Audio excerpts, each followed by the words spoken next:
So how's it going generally? Like, how have you been throughout the pandemic? I can't believe we're still talking about the pandemic, like after a year and a half.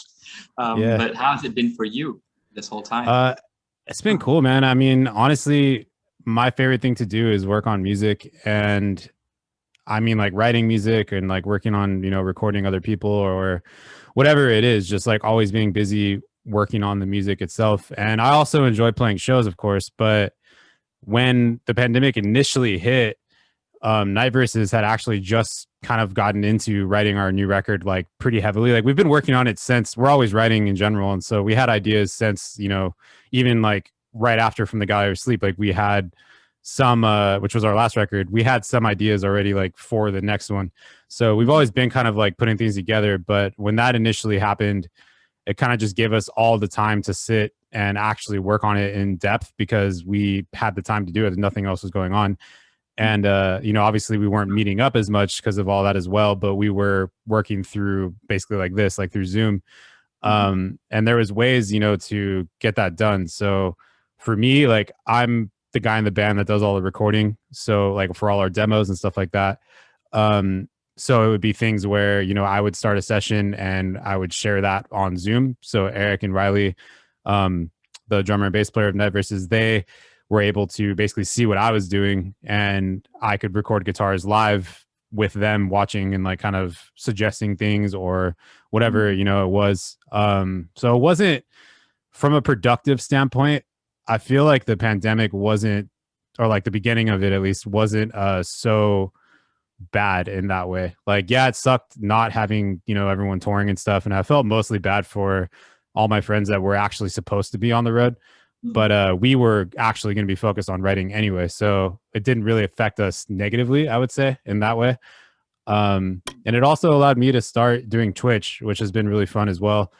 I know a lot of people have also started doing that as well. And it's, having the ability to have something, like I started writing music on Twitch and my whole thing is basically, or at least it has been for the last year or so, is to just write songs live on the stream. So I'll start ideas from scratch sometimes live, like just, I'll just start jamming to drums and then try to put an entire song together through that stream, which might be, anywhere from 2 to 4 hours, sometimes a little bit longer occasionally. But that's pretty much what it was, mostly Monday through Friday for me for the last like year or so. That was kind of like something I would do in the morning. And as a result of that, I ended up writing like over like 100 something. I have like 130 songs, I think, or something I've done on Twitch that are all released on my Bandcamp. So it's been a lot of fun for me. It's been a way for me to have a direct, immediate outlet of kind of like forcing myself to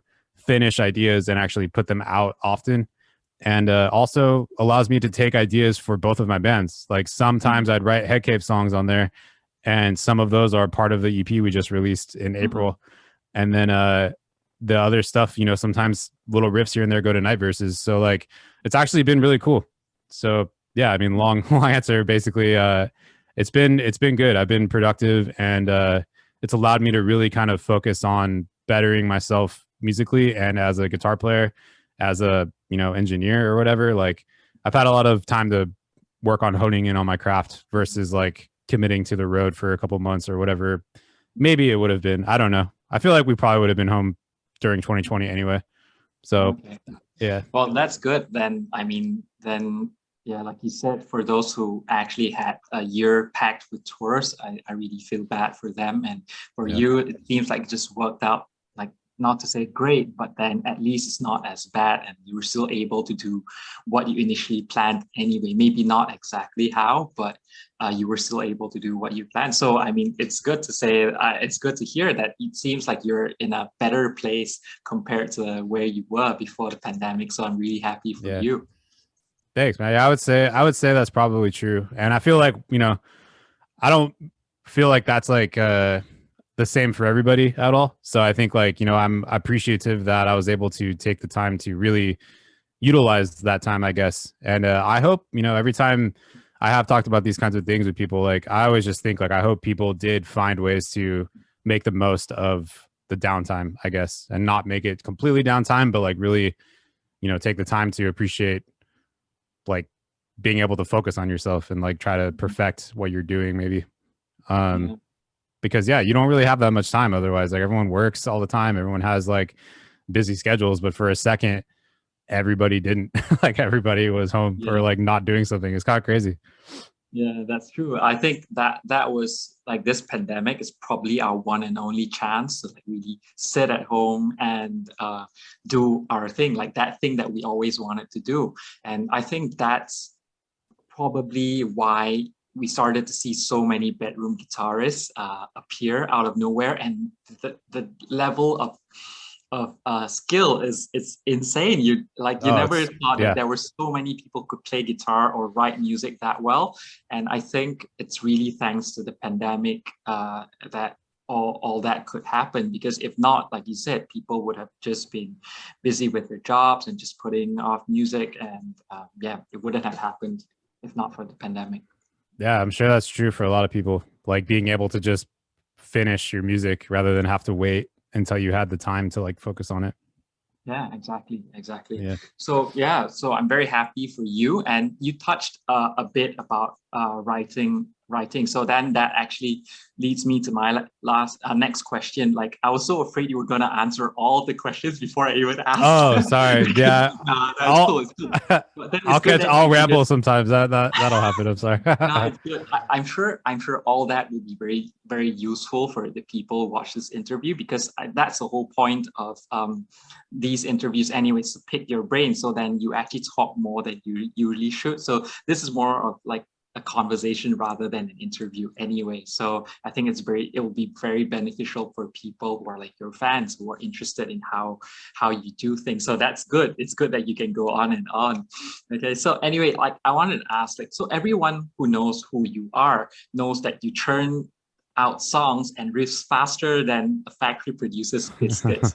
So how do you do it? Because to an outsider, it seems like you don't have like a writer's block. Like anytime you just write, and I'm like, and for me, I'm like, doesn't that guy run out of ideas?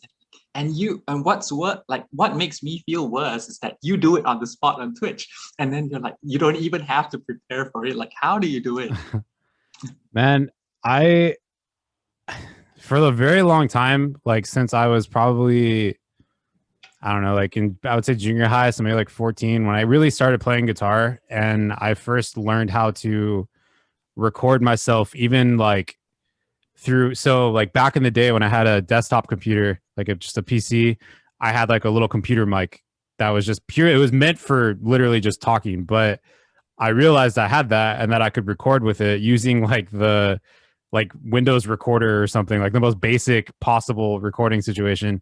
And I used to put that next to my amp, my little practice amp. And once I learned how to record like that, and then I realized, I could actually like do what I have for the most part, at least, this hopefully progressed over. Since I got older, but like do what's in my head and like actually get that out onto a recording. It was super exciting for me. So from like a very early age of guitar playing, I've always just been very excited to write music. And then I got really lucky, meeting Eric and Riley so early in my life, because we have had the chance to really sit and work on perfecting like our chemistry of writing and like trying to, really get used to challenging ourselves and get used to finding new ways to represent creative ideas or whatever ideas that we have in our heads, and try to like push each other to get better and push each other to like do different things that maybe like we wouldn't have done if we weren't in the same room together. So I've had a lot of time writing with them for years. Like literally we used to meet up 5 days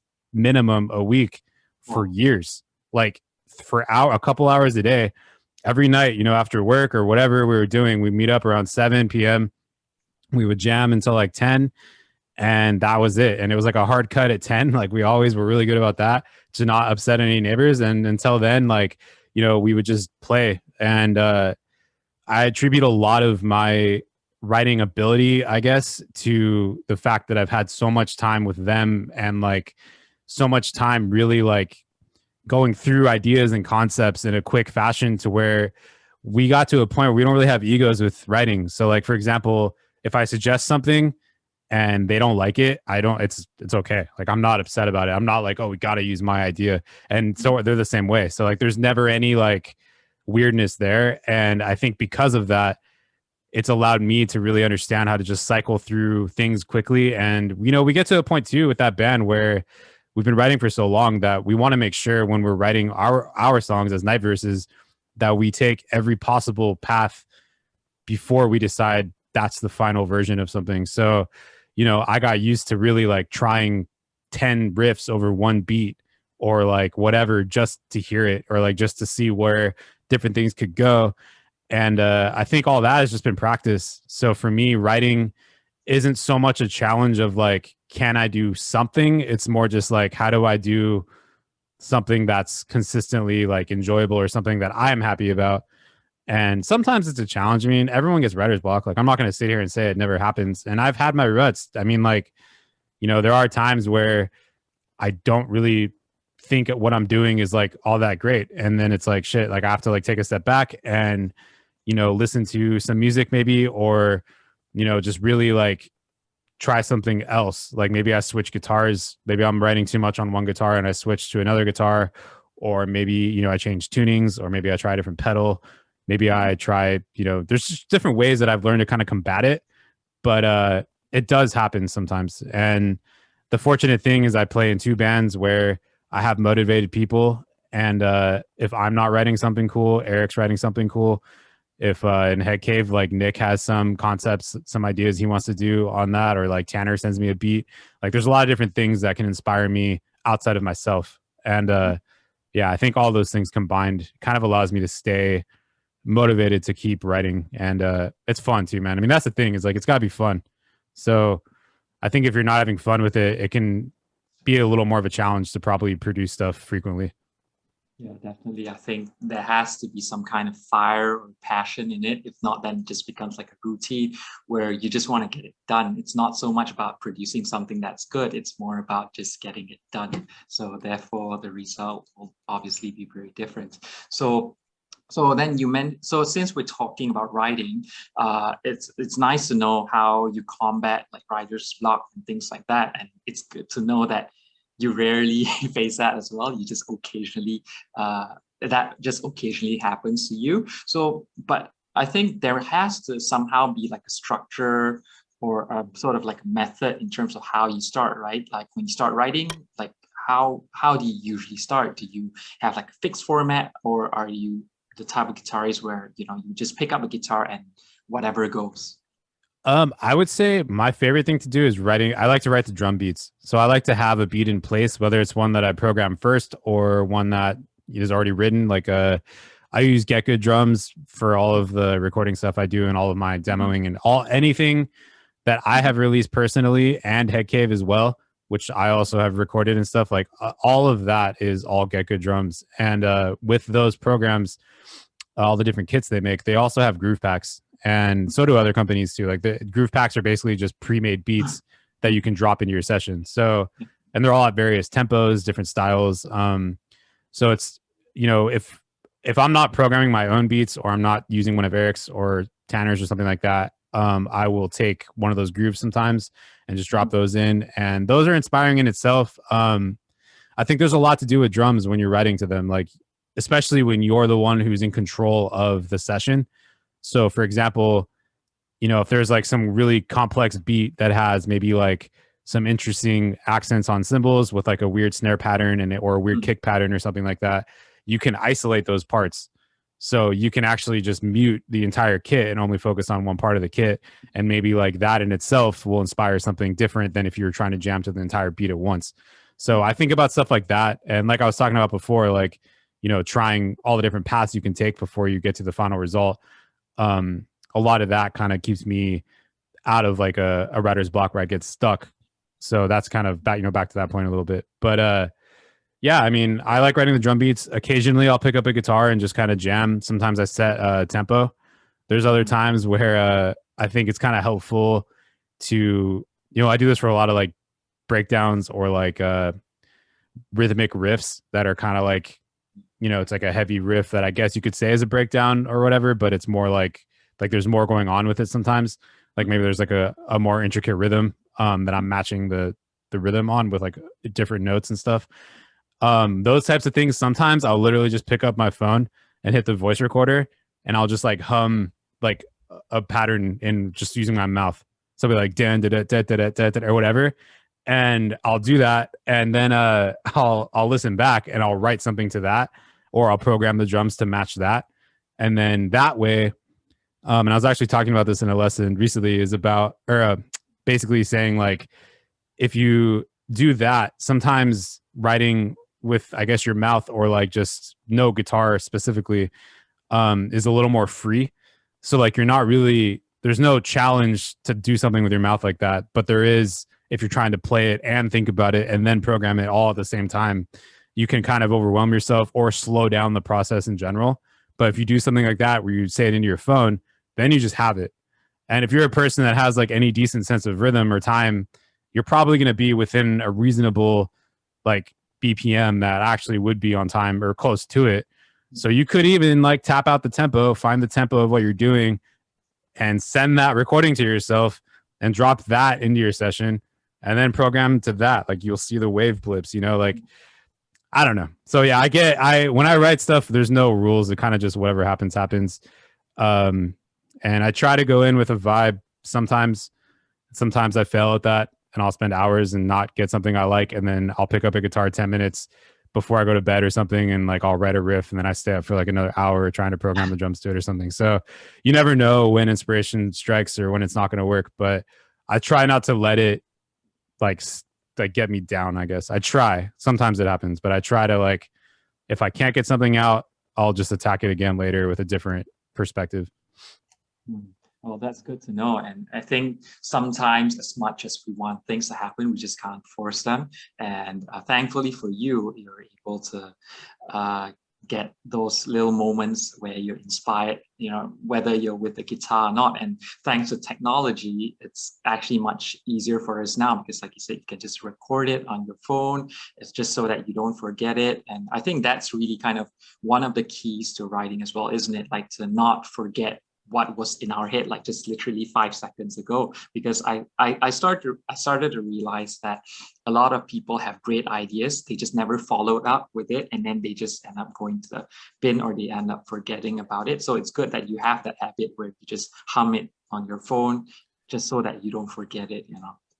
Yeah, I mean, even like, you know, worst case scenario, and I was talking about this with a friend actually about how some genres of music might do this more often, but if you're just like unaware of how to write like a structured song, maybe you haven't really had time to work with anyone else to kind of help with that, and maybe you're just trying to figure it out, like you can also listen to songs and really just dissect what they're doing and kind of like mimic the structure a little bit too. Like I don't really do this, but it's it's definitely a way to kind of like get some help from music you already like, and like you can kind of get a sense of like, okay, well they did this type of thing here, so let me try to do my version of that or something. And then you can kind of like get inspiration from music you listen to without really copying it, but you're more focused on what they're actually doing rather than just enjoying like this is heavy or something like that. You're like, this is heavy because they did this to get to this point or whatever.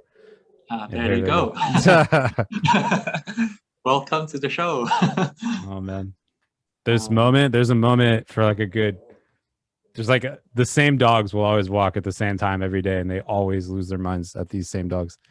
I can't do anything about it. Oh gosh, that's cute. Come on, it's all right. But yeah. Yeah, so yeah, I kind of lost my train of thought. My bad. I was about to say something, but yeah, it wasn't something important, but it's fine.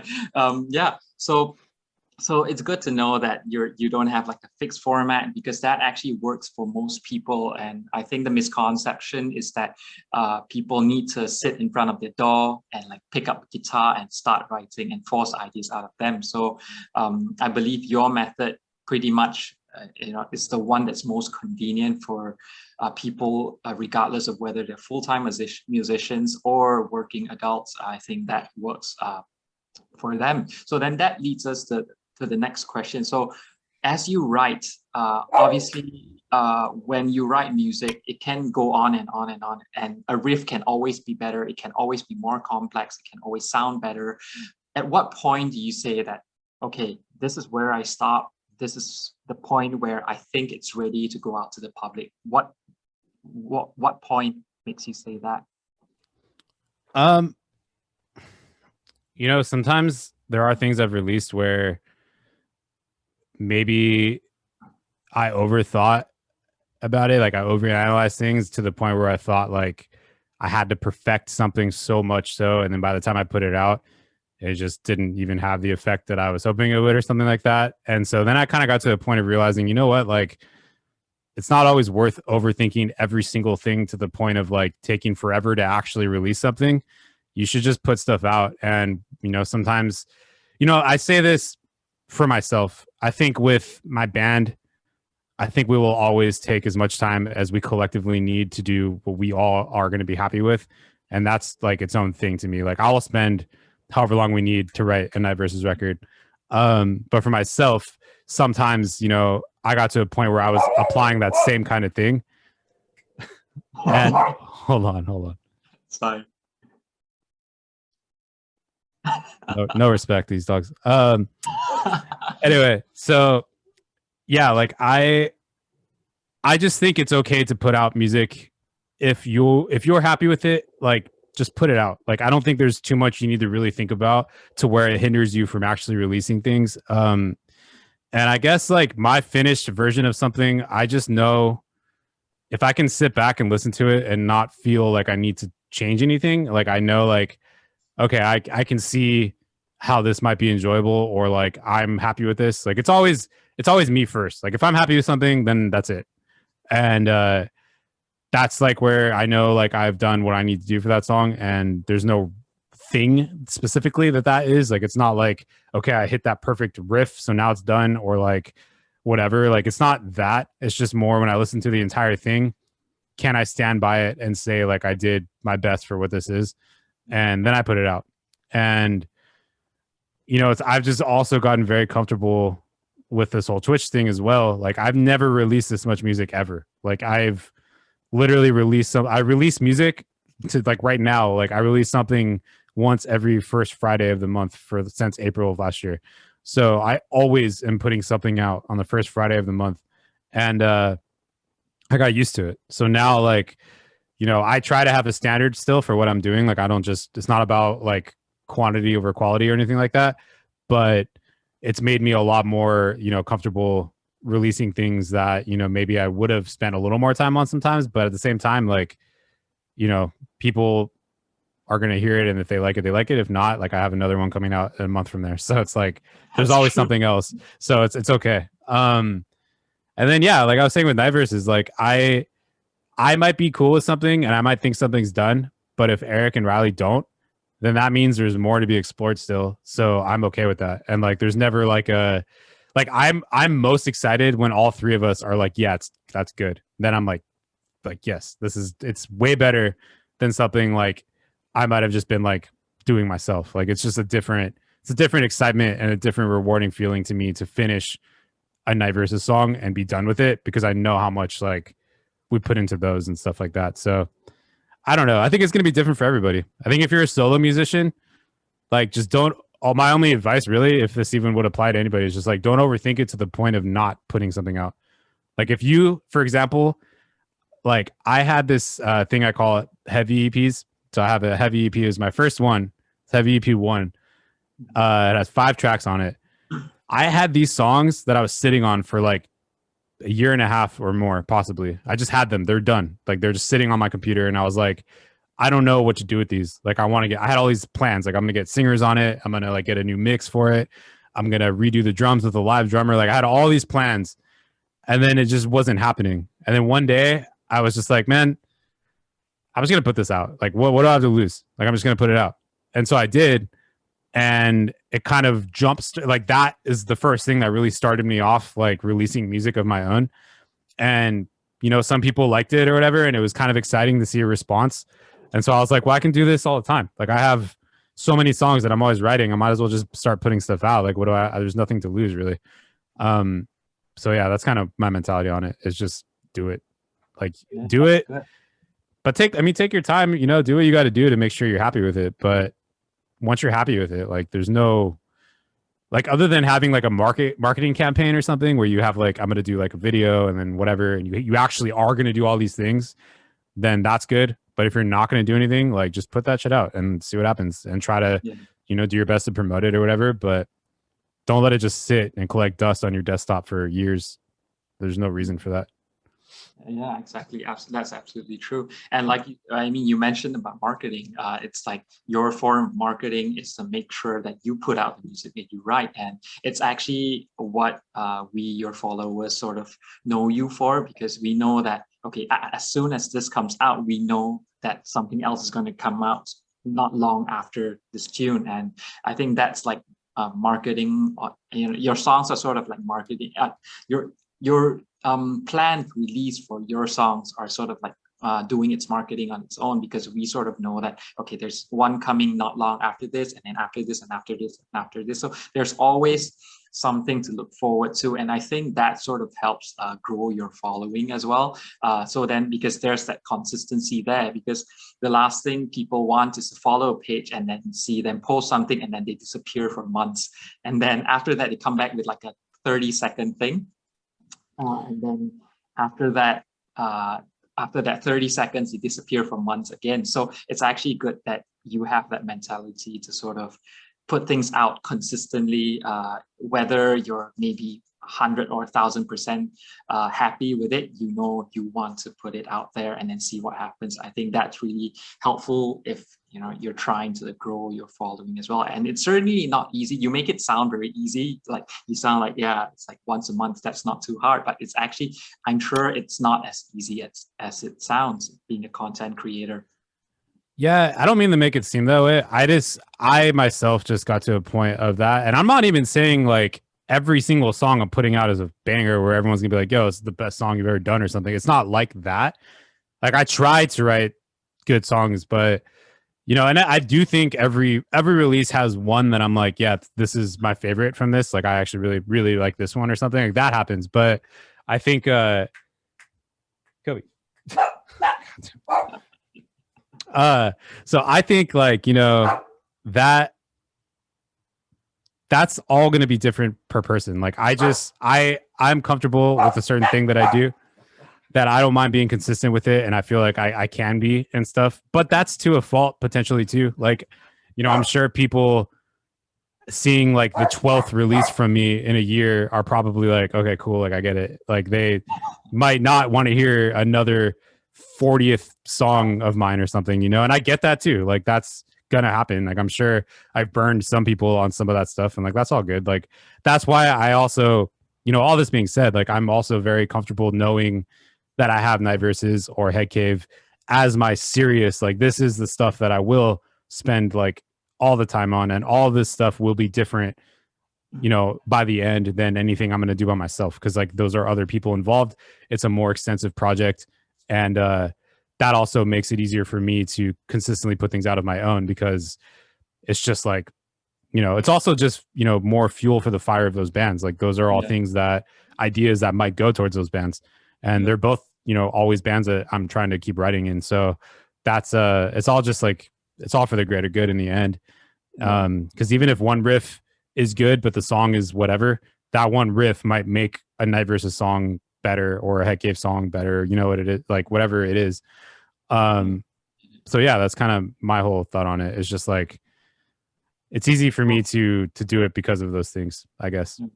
That's good to know. So then how do you categorize how do you categorize the music you write, or would you rather not? And then how do you decide whether this riff goes to Night Verses or goes to Headcave, or do you write differently for both bands? Yeah. Or, you know, so for the first question is, how do you categorize the music you write? Because I can't seem to work out like a specific genre, or is there no genre? Is it just purely Nick? You know, that's the genre.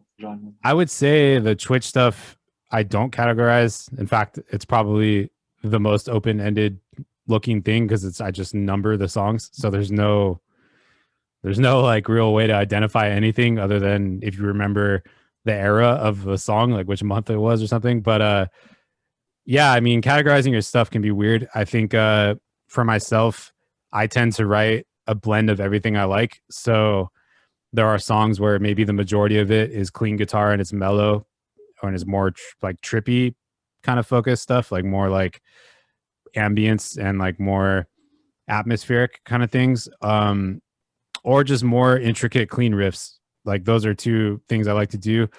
But I also really like to make heavy stuff. So sometimes, you know, I play like the opposite of the ideas in the same song. Like I'll put some mellow stuff and really heavy stuff in the same song.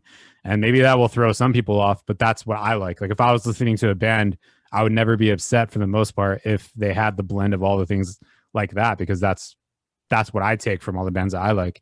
Is like I like to have trippy elements, I like to have heavy elements, intricate like proggy elements or whatever, and melodic stuff. Like, you know, I love Deftones, I love Mars Volta, I love Opeth, I love Isis, I love Tool, like all the stuff that I like, Meshuggah, like Gojira, all that stuff just kind of blends into one thing for me.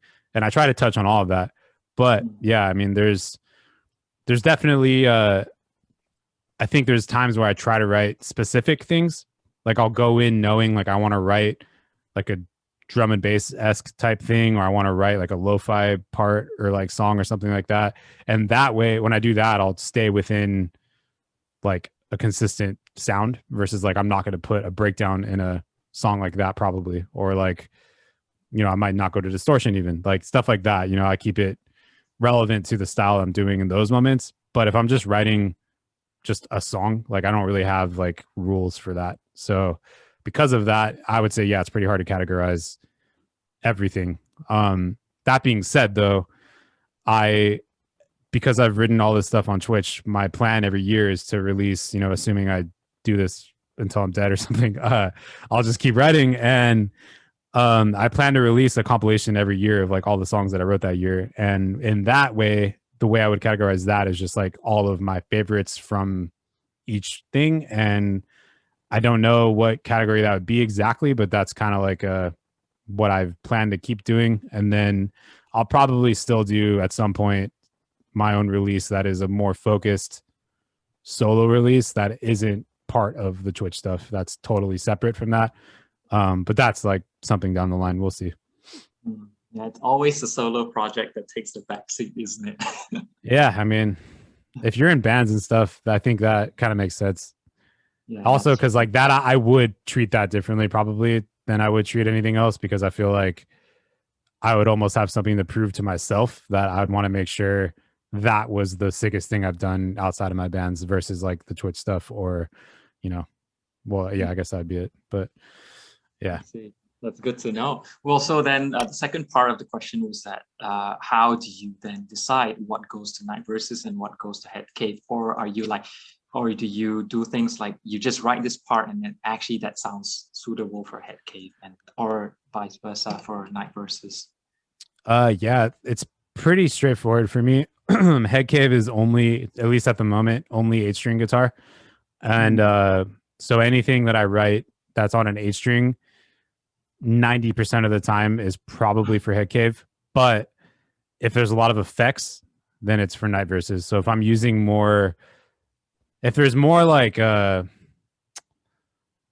don't know if I'd say melody, but like more going on with like the guitar being like very out front, and maybe more on like I guess I would say like on the trippy side, like if I was using a lot of like effects and kind of making things a little more out there, that would probably lean towards Night Verses before Headcave. Whereas Headcave, I would tend to keep it more like melodic and just very heavy. Like that's kind of like the only thing I'm really trying to do with that project, is just keep it very aggressive, but also like melodic and catchy enough for the singer Nick to do his best version of vocals over all of that. That project's a lot of fun for me because that's like probably my best outlet for just, I'm just going to write what I would want to hear from like a new metal / gent / whatever modern metal band. Because I love the vocalist. Like I think what he does is really fun for me to hear. So writing with him in mind is pretty exciting. So like that's kind of what it's been very fun for me to write for that project. Nice. That's good to know. And it's good that you sort of have this clear idea of what you do is for which band. So then actually, like you said, straightforward, and certainly makes it much easier for you to sort of decide what goes Yeah. where, rather than having, because what happens with a lot of guitarists is that they have like similar bands. So then it's like they tend to write, and then it's like, oh, actually that sounds good for that band, but it also sounds good for the other. So, but in your case, that's not really the case. It's pretty defined. It happens here and there. Like I'll write something that I think would be for Headcave, and then like Eric O'Reilly will think like, "Oh, we should use that," and I'll be like, "Oh, really? You guys want to use? All right." Like, so it happens, and that's not to say like Night Verses gets very heavy. Like there's moments that are just as heavy as anything I'd write in anything else. But the overall focus of Night Verses isn't to always be focused on one mood. So with that, like, it's more uncommon, I would say, to cater the heaviest riffs I'm writing to that band. But it does happen. And yeah, I would say this is the new record, the new stuff we're writing for Night Verses is definitely some of the heaviest stuff that we've done so far, I would say, in some ways. And I think I'm pretty excited for that. And especially like some of these songs live are going to be a lot of fun.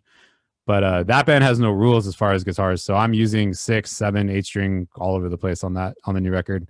But yeah, Headcave is all 8 strings. So yeah, sometimes I'll throw a riff too. I'll throw it to Eric and be like, would you want to use this? Or is this just going to be like a Headcave thing? And like, we'll see. Like sometimes it depends on the riff, but sometimes I'll know that it could go either way. But most of the time it's pretty obvious when it's Headcave or Night Verses, I think. I see. That's good, because like, yeah, it wasn't, I mean, maybe I didn't, because Headcave is fairly new compared to Night Verses. So then I wasn't like too sure in terms of how you divided your sort of workload and creativity between the two. So it's good that you shared that. So it's much clearer now. And obviously as your followers follow you, they know what to expect from Headcave as well, because I'm sure not everyone is aware that maybe Headcave is solely 8-string stuff, because people still see because you're the primary writer, people still see Nick doing his thing, so then they may not be as obvious to them, like say 8-string solely for Headcave, and then the others with tons of effects is for Night Verses. So it's good. So thanks for sharing that. Yeah. So you talked about guitar. So you have like this arsenal of guitars that range from JP's, the Majesty, to Richardson, and also obviously you use the Abasi, and also there's this new one that we can't not talk about. So, but before we go to the latest one, like how do you go about picking which guitar to use when you're about to start writing? Like, does it have something to do with what you said before? Like, hear something in your head, and then you think that that particular guitar will translate that the best, or how does it work for you? Yeah, I tend to find that I do write a little differently per guitar I use. So I think my most natural state of guitar playing is always on a 6-string guitar. I think that's where I feel most mindless and like free, I guess. Like I know where I'm at all times, always. And I am like that on the other guitars too, but the 6-string is always like my comfort zone. So like I know if I'm going to do a 6-string riff or song or something like that, it's generally like where I feel like there's no boundaries, I guess. And the way I tune all of my guitars are all pretty unique, I guess. Like I have pretty open tunings for all of them that I've kind of just curated myself. I mean, I'm sure other people use them too, but I made the tunings based on my preferences. So for my 6-string, I have it in drop C, but I drop the 2 top strings, the highest strings, thinnest strings. I drop those down a whole step. So it's C, G, C, F, G, C. So I have a lot of tuning. Yeah, sure. I mean, I don't even. Yeah, I think that's but it's just like the DADGAD equivalent or something like that. No? It's like DADGAD, but not dropping the F string or the 4th string. It's just the top ones or 3rd string. I'm sorry, I'm terrible at that. So that guitar is in that tuning. My 7-string, when I use my 7-string, I tend to think of my 7-string as more like aggressive.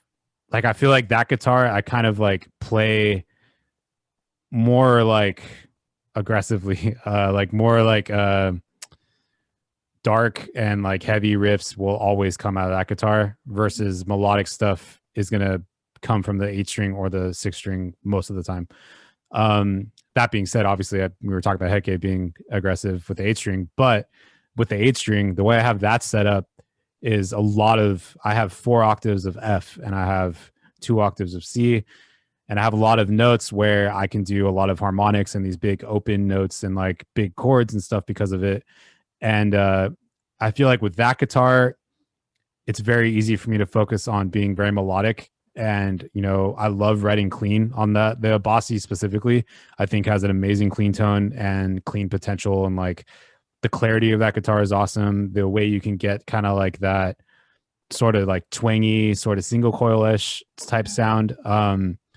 It's a lot of fun to play. And that guitar inspires me in a lot of different ways than the 6-string or 7-string would. So yeah, it's kind of just they're all different to me. And, you know, there's not necessarily like a preconceived thought, even though I kind of explained some of them. Like I don't go in thinking I can only do something dark and heavy with the 7-string. I can only do something melodic or whatever with the 8. But that tends to be naturally what feels right when I play those guitars. But yeah, I mean, 7-string is really cool. I think the kind of, I basically have that guitar in drop A. So it's like, I call it like A dead. So it's A, E, A, D, E, A, D. And that guitar is basically sits in between the 6 and the 8-string, right? So it's like drop C to drop A to drop F.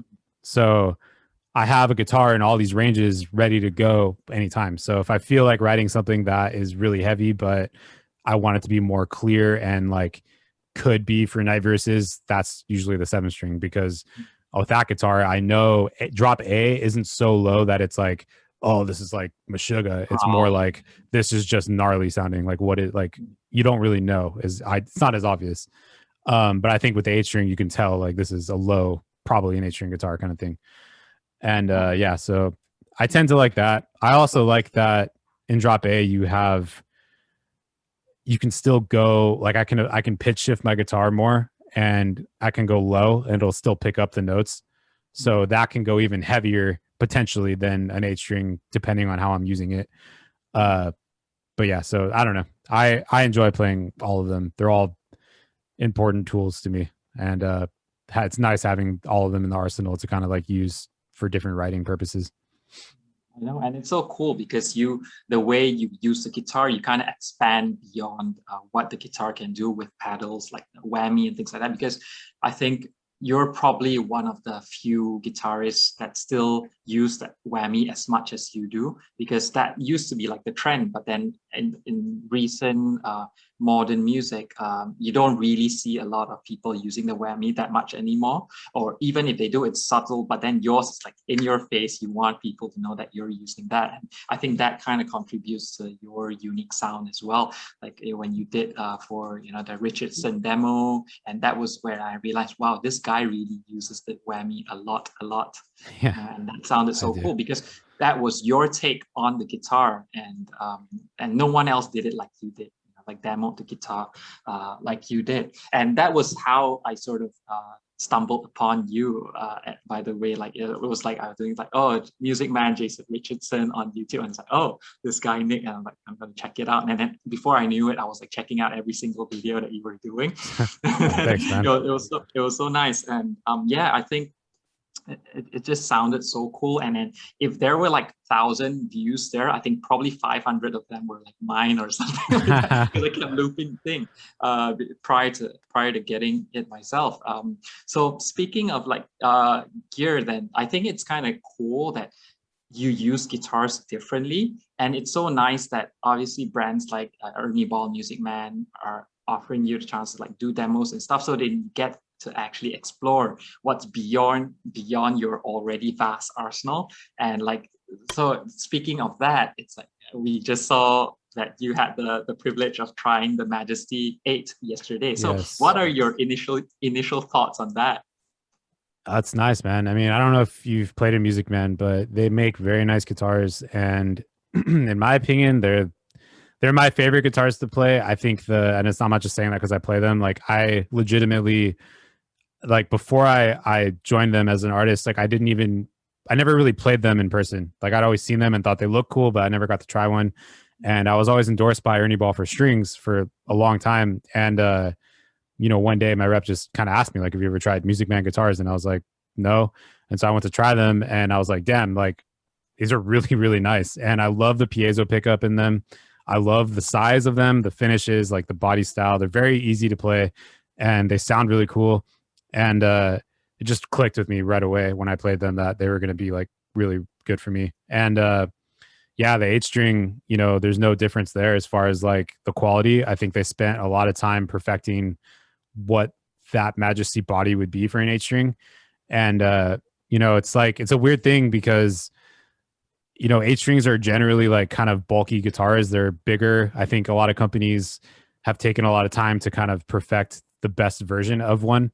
And a lot of people have played different ones that have been switching around from companies. Like there's a lot of different versions of 8-string guitars. And I haven't tried all of them, but I've tried a few. And my two favorite ones so far, honestly, are that Majesty and the Abasi. And I think like, you know, having the ability to play both is very fortunate for me. But I think the Majesty, you know, it's a great guitar. And the fact that it has a piezo is awesome. Like an 8-string with a piezo is the best. Like I'm so excited about that.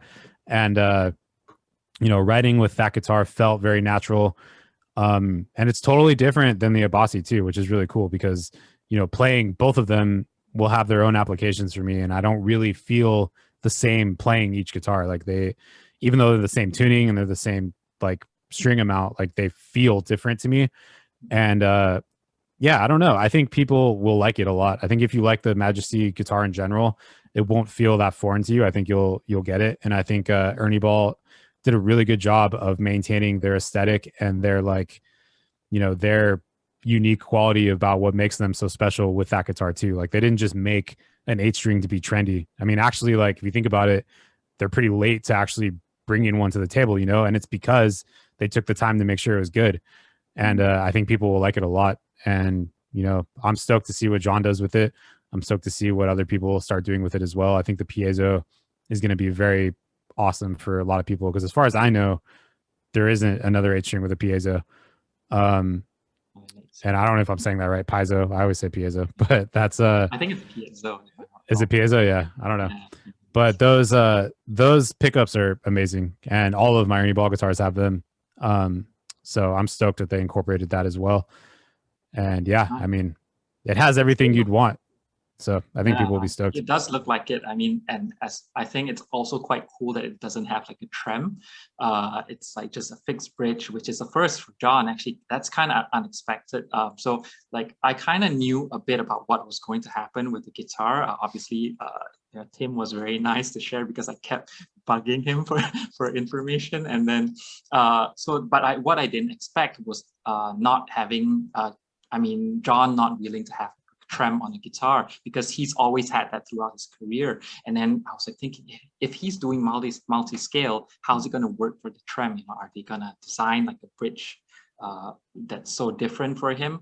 And like, oh, and when it came out and when they announced it was going to be a fixed bridge, I was like, oh, that's a nice surprise. And what's even more surprising with this guitar is that who would have thought that Ernie Ball would launch like an 8-string with John Petrucci? You know, you would think that they would do it with someone else, but then it came from John, which is like a nice surprise because they could actually build on what they already have, which is the Majesty, right. Which, you know, in the end, the final product, like I said, it looks cool, it looks pristine, and what a finish to pick for it as well.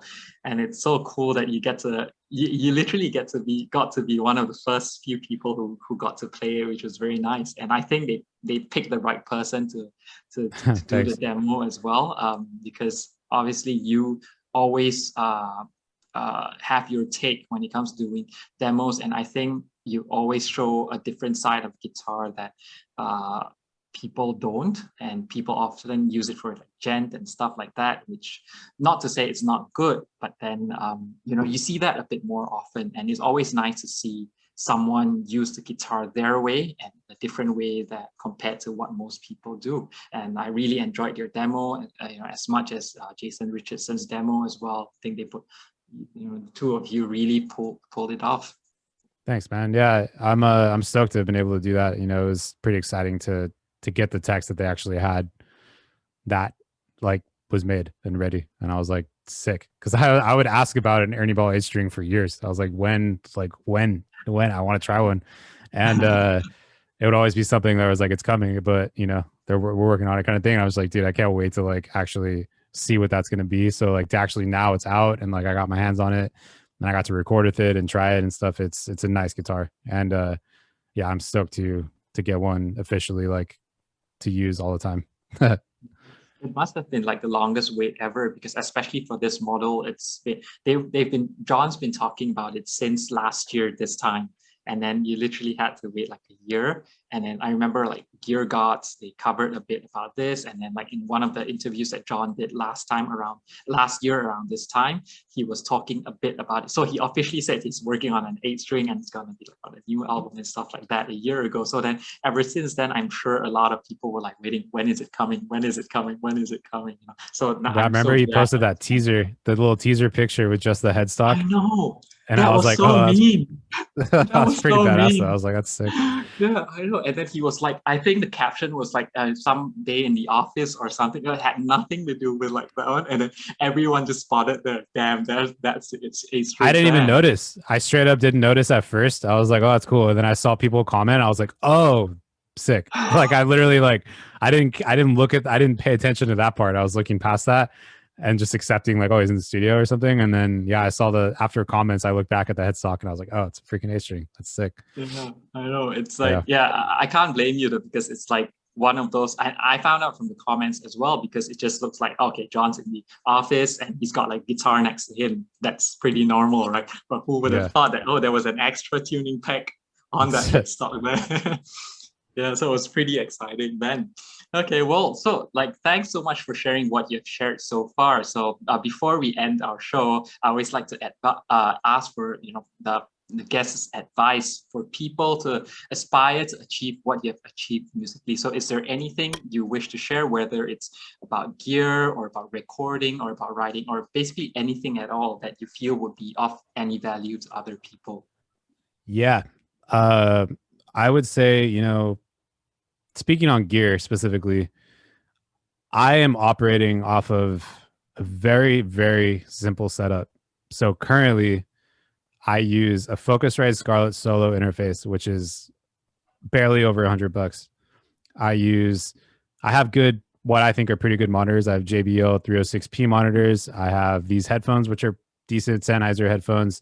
I have nice guitars, but what I'm trying to say is like, it's not all about the most expensive gear to get work done. So if you're like, man, I really want to put out a CD, but I don't have an Axe FX, or I need to get a Kemper, I need to get a Quad Cortex, like whatever it is, dude, plugins are so good now. Like if you just get good drums, get a decent interface, a decent enough computer so you can actually open all these things and like it can work.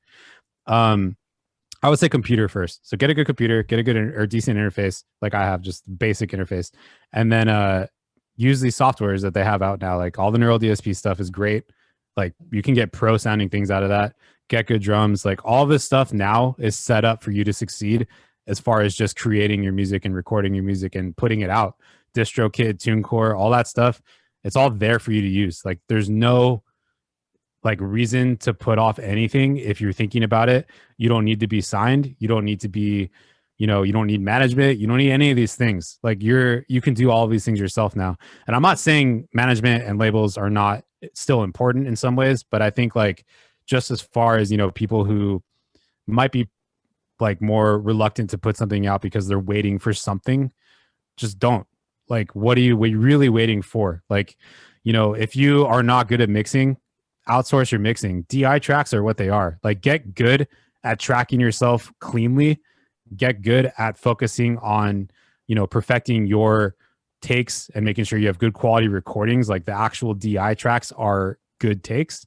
And from that point on, literally like you can reamp stuff, you can do anything. So to me, I would say just, you know, focus on always practice, perfect your actual playing.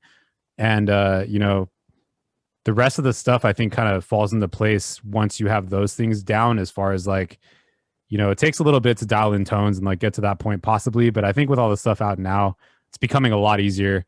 And you know, I'm very grateful for all these companies that are focusing on the bedroom musician, because that's outside of my bands, that's what I am too. So I'm sitting here always in my room working on, you know, music and stuff like that. And I'm very in the box, meaning I'm not miking amps, I'm not miking drums. And, you know, I still put stuff out that I think sounds pretty solid for what I'm using and stuff like that. And I feel like a lot of people get caught up in the gear. And I think, you know, they feel like they need the best of the best at all times before they can even like put out something. And most of the time, those kinds of people, like, they're not really focusing on what's most important. And that's the stuff before the gear. Like, that's like literally your playing, or, you know, even mastering the plugins that you already have, like mastering the gear you already have. And that's what I do with pedals too. I mean, I have a lot of pedals now for sure, but growing up, I would buy one pedal and I would learn as much as I could about it, and I would write a bunch with it, and then I would get another pedal after I feel like I've exhausted what I could with that one. And I think it's a good way to be, because I think it'll prevent you from just acquiring gear nonsensically and like never, you know, having you know, final results out of it, because you're constantly looking for the next thing when you don't really need to do that. So long-winded answer, but yeah, I feel like a lot of people get caught up in the gear part. And that's kind of what I think is not as important as people make it seem.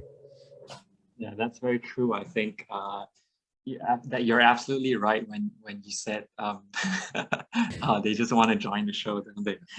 Yeah, it's true that we get so caught up with gear that we actually forget about what's more important, and we don't realize whatever we have now, we're actually able to do so much with them. So I think you make a very good point there, to just focus on what you have. Of course, they need to be decent enough, but then like you said, it doesn't always have to be the best in order for one to put out music, because it's so easy to do that right now.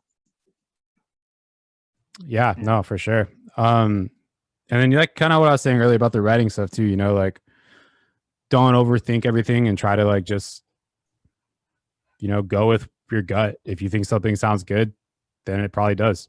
And don't overthink it. You know, show a couple of friends if you want to, but don't think about it too much to where you actually don't end up putting something out. Cause I think that was my problem for a long time. And I'm glad I got over it, because there's a lot of things that I wanted to express. And back then I wasn't really doing it. I was doing it, but I wasn't showing anybody. So I'm glad that I'm past that. And I hope a lot of people, you know, who feel that way maybe get past that themselves as well. But yeah, that's more or less my advice. I mean, all the rest of the stuff, like, I don't really know. I'm still figuring things out as I go as well. So I think the most important things to me are always just being my best at what I do, like, as far as knowing that I'm always trying my hardest to do the best thing that I can. And that, I think, is the best way to go about stuff, in my opinion. Dude, Nelson. Well, they agree. Well, yeah. So absolutely priceless advice, and I'm sure your fans will appreciate it. So once again, I would like to thank you so much for taking the time to do this, Nick. And I wish you nothing but success in whatever future endeavors you have. And I certainly look forward to more music from you, as all of your fans do. Yeah, thank you, man. I appreciate it. Thanks for having me on here. Thanks for the questions and stuff. And yeah, thank you. All right, thank you. So we'll catch you next time. You take care, and then I'll keep you posted on when this is going to be out. All right, sounds good, man. All right, take care, man. Goodbye. All right, bye.